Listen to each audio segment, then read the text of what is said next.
Mateo. Papuri sa iyo, Panginoon. Noong panahon yun, nang makita ni Jesus ang napakaraming tao, umahon siya sa bundok.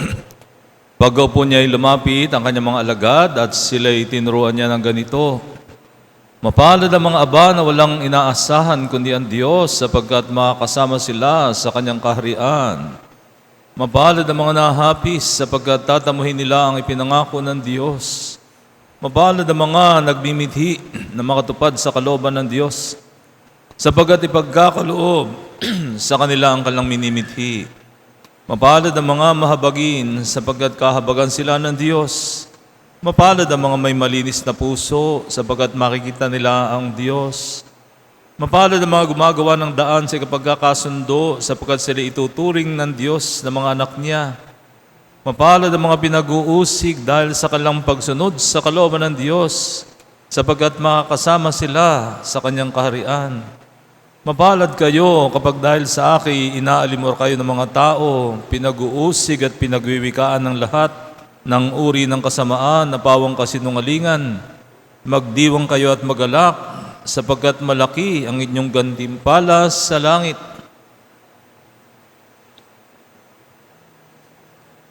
Ang mabuting balita na ating kaligtasan. Pinupuri ka namin, Panginoong Hesukristo.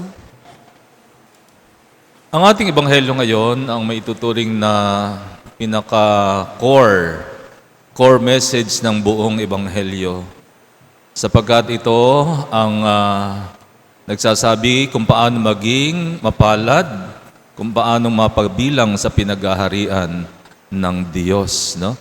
Sa totoo lamang, ito rin ang isa sa pinakamahirap ipaliwanag, sapagkat kakaiba ang ating pagkaunawa sa salitang mapalad. No? Alam natin, pag sinabing mapalad, yung nakapag-asawa ng mayaman, tumama sa loto, nakapag-abroad, yung bang ganun, sumikat. Subalit dito, paano masasabihin mapalad yung mga pinag-uusig, mga inaalimuran ng mga tao, no? Paano masasabing yan ay pagiging mapalad? Alam niyo mga kapatid, ang lahat ng sinasabi ng Panginoon dito, nung ito'y binabanggit pa ng Panginoon, I'm sure, hindi rin ito maunawaan ng mga nakakarinig sa Kanya. Maaaring ang reaksyon din ng mga tao, ha? Ano raw? Subalit ang totoo, nangyari ito at naranasan ito ng mga unang Kristiyano. Sapagkat nung si Jesus na ay namatay, nabuhay, umakyat sa langit, naiwan na ang mga Kristiyano. At ang mga unang Kristiyano ay pawang mga Hudyo. At nung dumadami na nga ang Kristiyano, hindi ito ikinatuwa ng mga Hudyo. Nakita nilang banta ang mga Kristiyano sa Judaismo. Mauubos sila kapag hindi sila gumawa ng paraan. Kaya ang ginawa nila ay pinapili nila ang mga Kristiyano. Kung hindi nila tatalikuran si Kristo, silang itatakwil ng mga Hudyo. At naging malaking problema ito dahil sila nga ay mga Hudyo na naging Kristiyano. At marami sa kanila ay nanatiling tapat kay Kristo, hindi sila tumalikod kay Kristo. Kaya marami sa kanila ay talagang itinakwil ng kanilang pamilya.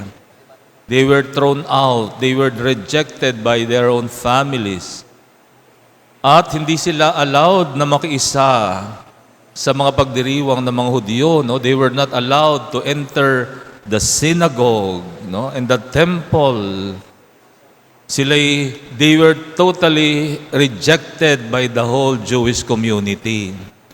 So, can you imagine the pain of that, no? Na nawalan ka ng pamilya, nawalan ka ng asawa, nawalan ka ng mga anak, nawalan ka ng magulang, you were thrown out, you were rejected. At hindi pa yon, dumating pa sa panahon na itong Roman Empire na sumasakop sa bayang Israel ay nagsimulang sumamba sa kanilang hari bilang Diyos. At ipinag-utos pa lahat ng subject nila, lahat ng nasasakupan ng Roman Empire, kinakailangan ding sumamba sa kanilang hari. Walang ibang Diyos Hindi sila pwedeng sumamba sa ibang Diyos maliban sa hari. At kung hindi sila sasamba sa hari ng mga Hudyo, sila'y dadakpin, pahihirapan, ibibilanggo, at yung iba ay pinatay. No? Kaya malaking problema ito sa mga Kristiyano. No? Sila'y pinapili. Tatalikuran mo ba si Kristo o ikaw ay ibibilanggo at papatayin? No? Subalit marami sa kanila ay piniling maging tapat kay Kristo. Kaya marami sa kanila, sa kabila ng mga matitinding pag-uusig, pag-aalimura, no? Talagang naranasan nila ang sinasabi ng Ebanghelyong ito. Alam nila na sila ay mapalad pa rin. Kaya nga nung panahon na ang mga Kristiyano noon ay pinapatay sa Roma, no? Pinapakain ng buhay sa leon, sinusunog ng buhay. Yung mga panahon yun na pinapatay sa liwasan, in public, in the view of the public. No? Nung sila'y pinapatay, nakikita ng mga Romano, nagagawa pong umawit ng papuri ang mga Kristiyano.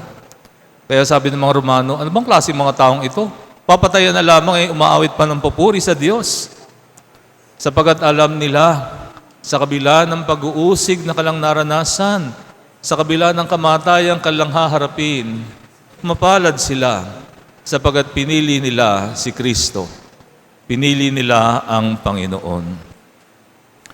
So mga kapatid, kung ating susuriin ang ating sarili ngayon, no, tayo ngayon ay nalalagay sa isang masamang kalagayan dahil nga sa korupsyon ng ating bayan. At alam naman natin, ang korupsyon, na ugat ng korupsyon ay pagnanakaw, pagsisinungaling, di ba? Yan ang ugat ng korupsyon. Kasi magkapatid yan eh. Pagsisinungaling at pagnanakaw, magkapatid yan. Hindi mo pwedeng paghiwalayin yan. Yan ang problema ng ating bansa. Marami sa mga namumuno sa ating bansa, yung mga nasa gobyerno, nasa DPWH, yung mga kontratista, mga congressman, halos naman Kristiyano yung mga yan, mga Katoliko yung mga yan. At alam naman nila ang turo ng ating pananampalataya. Alam nilang ang turo ng pananampalataya natin, huwag kang magnanakaw, di ba? Huwag kang magsisinungaling, huwag kang magnanasa ng hindi sa iyo. Di ba? Yan ang turo ng 10 utos. Yan ang turo ng 10 utos. Kaya lamang, dahil sa pera, nakalimutan na nila si Kristo at sumamba na sila sa pera. Na? Tinalikuran nila si Kristo at sumamba na sila sa pera. Kaya nga, mga kapatid, kung titingnan natin at susuriin nating sarili, yan ang problema at ugat ng ating sitwasyon ngayon. Nakalimutan natin ang ating Panginoon. Tinalikuran natin ang ating Panginoon. At alam ko na lahat tayo, in our own way, tumaharap din tayo sa ganitong mga pagsubok, di ba? Halimbawa na lamang ay sa iyong department, pinapagawa ka ng report na inuutos ng boss mo na dayain yung report mo. O alam mong masama, panloloko, pandadaya. Ikaw ba'y sasang-ayon? O sasabihin mong, I will not do that. I will not have a part on that. No? Pag ginawa mo yon, handa ka bang mawala ng trabaho? Handa ka bang, di ba, lumayas sa kumpanya mo? Paano yung mga anak mo? Paano yung mga pinakakain mo, pinag-aaral mo? No? So, hindi madali. Hindi madaling maging Kristiyano. Kailangan handa ka talaga. Handa kang usigin, makaranas ng pag-uusig. O kaya naman ay ikaw ay may karelasyon. Ikaw bilang Kristiyano, you value purity. You value sex after marriage. Kaso yung boyfriend mo, sinusubo ka. No? Kung hindi ka bibigay, ikaw ay papalitan at iiwan ng iyong boyfriend na labis mong minamahal na hindi mo kayang mawala. Sasang-ayon ka ba? Bibigay ka na rin ba? O pipiliin mo na matiling malinis kahit mawalan ka ng jowa? No? So mga kapatid, hindi madali, di ba? Laging andyan yung hamon. Napipiliin mo ba si Kristo sa mga ganyang sitwasyon? O pipiliin mo ay ang alok ng mundo? No? Kaya, suriin natin ating sarili. Na? Sapagkat pagharap natin sa Panginoon, ay ito ang gagamitin ng Panginoon na panukat sa atin. No, itong mga nabanggit na dito na the Beatitudes, ang mga mapapalad. Sapagkat yun lamang mga mapapalad sa kaharian ng langit ay sila lamang ang mapapabilang sa paghahari ng Diyos. No? Kaya nawa, maging matatag tayo. No? And yun nga, palagi kong ginagamit yung salitang huwag nating kakalimutan yung ating moral compass. Because the moral compass will always point us to Jesus Christ. This is the way. This is the truth. No? This should be your choice. Huwag nating kakalimutan sapagkat ang Panginoon ang magtuturo sa atin ng tamang landas patungo sa Diyos. Mayo tayo at pahig natin na ating pananampalataya. Sumasampalataya ako Sa Diyos amang makapangyarihan sa lahat, na may gawa ng langit at lupa. Sumasampalataya ako kay Jesucristo, iisang anak ng Diyos, Panginoon nating lahat. Nagkatawang tao siya lalang ng Espiritu Santo, pinanganak ni Santa Maria Birhen, pinagpakasakit ni Poncio Pilato, pinako sa krus, namatay, inilibing, nanaog sa kinaroroonan ng mga yumao. Nang may 3 araw na buhay namang muli, umakyat sa langit, naluluklok sa kanan ng Diyos amang makapangyarihan sa lahat. Doon magmumulang paririto at hukom sa mga nabubuhay at nangamatay na tao. Sumasampalataya naman ako sa Diyos Espiritu Santo, sa banal na simbahang katolika, sa kasamahan ng mga banal, sa kapatawaran ng mga kasalanan, sa pagkabuhay na muli na nangamatay na tao, at sa buhay na walang hanggan. Amen. Mga kapatid, manalangin tayo sa Ama para sa biyayang itaguyod niya ang kanyang paghahari dito sa mundo. Katulong tayong kanyang mga nilikha. Manalangin tayo na may kagalakan na ating tugon. Panginoon, dinggin mo kami. Panginoon, dinggin mo kami.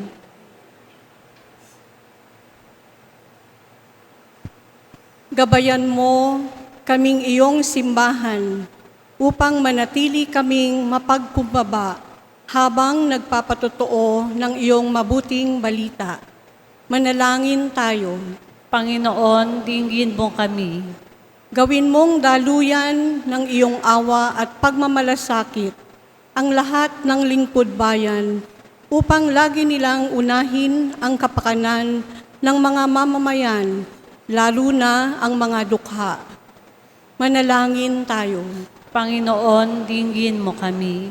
Pukawin mo sa amin ang pagnanais na paglingkuran ang isa't isa sa kababaang loob, lalo na ang mga kapatid naming mga nasa laylayan ng lipunan. Manalangin tayo. Panginoon, dinggin mo kami. Salubungin mo ang mga yumao naming mahal sa iyong walang hanggang pag-ibig. Aliwin mo kaming nagdadalamhati sa kanilang paglisan. Manalangin tayo. Panginoon, dinggin mo kami. Idalangin din natin ang mga pangangailangan ng ating pamayanan at mga pansarili nating kahilingan.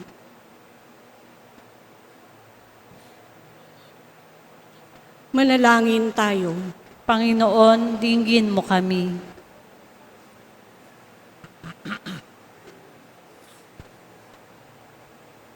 O aming amang mapagmahal, nagagala kami sapagkat sa pamamagitan ng iyong anak, itong paghahari mo ay tunay na sumasa amin. Tulungan mo kaming makilahok sa iyong gawaing pakikinig at pagliligtas sa ngalan ni Kristong aming Panginoon. Amen.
Manalangin kayo mga kapatid upang ating handog ay kalugdan ng Diyos sa mang makapangyarihan. Tanggapin nawa ng Panginoon itong paghahain sa iyong mga kamay, sa kapurihan niya at karangalan sa ating kapakinabangan at sa buong sambayanan niyang banal. Ama namin lumikha ang mga alay na ngay aming inihahanda sa hapag na ito na iyong dambana, ay yung tanggapin at gawaran ng pagpapala upang mapagsaluhan namin ang kaligtasan mong ginawa. Sa pamamagitan ni Kristo, kasama ng Espiritu Santo, magpas sa walang hanggan. Amen. Sumainyo ang Panginoon. At sumayo Taas sa rin, Diyos sa inyong puso at diwa. tinaas na namin sa Panginoon. Pasalamatan natin ang Panginoong ating Diyos. Marapat na siya ay pasalamatan. Ama naming makapangyarihan,